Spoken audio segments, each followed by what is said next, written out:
ಇವರೇ ಸ್ವತಃ ಬರೆದಿರುವಂಥ ಒಂದು ಕವನ. ಜೋರಾದ ಚಪ್ಪಳೆ. ಪಾಪ ನಮ್ಮ ಹೆಣ್ಣುಮಗಳು ಶ್ರೀದೇವಿರವರು ಎಷ್ಟೇ ಕೆಲಸ ಕಾರ್ಯಗಳಿದ್ರು ಬದಿಗೊಟ್ಟು ಈ ದಿನದ ಕಾರ್ಯಕ್ರಮಕ್ಕೆ ಬಂದಿದ್ದಾರೆ. ಹಿನ್ನೆಲೆ ಗಾಯಕಿ, ಅವ್ರಿಗೂ ಕೂಡ ಹಾಡನ್ನು ಹಾಡಲಿಕ್ಕೆ ಅವಕಾಶ ಮಾಡಿಕೊಡ್ಬೇಕು. ಬರೀ ಮಕ್ಕಳು ಹಾಡೇ ಹಾಡ್ತಿದ್ರೆ ಬೇಸರ ಅನಿಸ್ಬೋದು ನಿಮಗೆ. ಚಿತ್ರಗೀತೆಗಳ ಕಾರ್ಯಕ್ರಮದತ್ತ ಮುನ್ನಡೆಯೋಣ. ಎಲ್ಲಿದ್ದೀರಿ ನೀವು?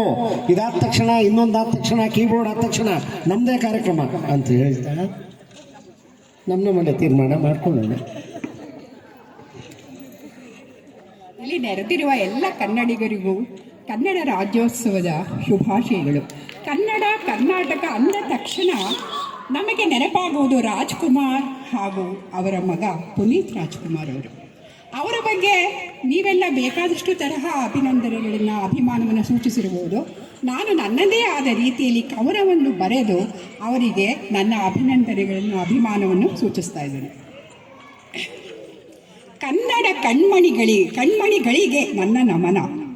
ಮುಕ್ಕೋಟಿ ಕನ್ನಡಿಗರ ಮನದ ಪ್ರತಿನಿಧಿ. ನಿಧಿ ನೀನೇ ನಿಜವಾದ ಜನಪ್ರತಿನಿಧಿ.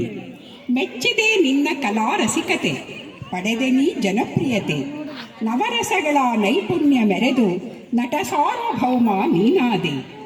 ತೋರಿದೆ ಮನದಾಳದ ಭಕ್ತಿ ಪಂಥದ ಭಕ್ತನಾಗಿ ವಿರಾಜಿಸಿದೆ. ಇದೇ ನಿನ್ನ ನಿಜವಾದ ಕೃತಿ, ಇದೇ ಮನದಾಳದ ಶ್ರುತಿ.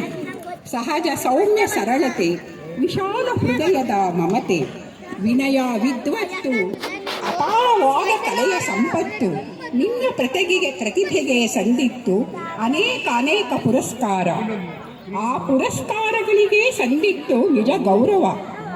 ಅಭಿಮಾನಿ ದೇವರುಗಳನ್ನು ಕಂಡೆ ನಿನ್ನ ಭಕುತರ, ಅವರನ್ನು ವಂದಿಸಿದೆ ನಿರಂತರ.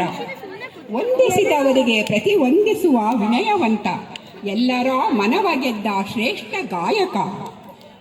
ಕನ್ನಡಾಂಬೆಯ ನಿಜ ಹಿಂಬಾಲಕ, ಅನಭಿಷಕ್ತ ಕನ್ನಡ ಚಿತ್ರರಂಗದ ಕಥಾನಾಯಕ. ನಾಯಕನಿಗೆ ತಕ್ಕ ಯುವನಾಯಕ ನಮ್ಮ ಅಪ್ಪು. ಕರ್ನಾಟಕ ರತ್ನನಾಗಿ ಮನಸ್ಸುಗಳ ಸೂರೆಗೊಂಡ ಯುವರಾಜ. ದಾನಶೂರ, ಜನಾನುರಾಗಿ, ಜನಮೆಚ್ಚಿದ ಜನನಾಯಕ. ನಿಮ್ಮ ಆತ್ಮ ಲೀನವಾಯಿತು ಪರಮಾತ್ಮನಲ್ಲಿ, ನೆನಪು ಮಾತ್ರ ಉಳಿದಿದೆ ಎಲ್ಲರ ಮನದಲ್ಲಿ. ಮರಣಿಸಿಯೂ ನೀವು ಉಳಿದಿರಿ ಕೀರ್ತಿ ರೂಪದಲ್ಲಿ. ನಿಮ್ಮ ನೆನಪು ಅಮರವಾಗದಲ್ಲಿ ಯುಗ ಯುಗದಲ್ಲಿ.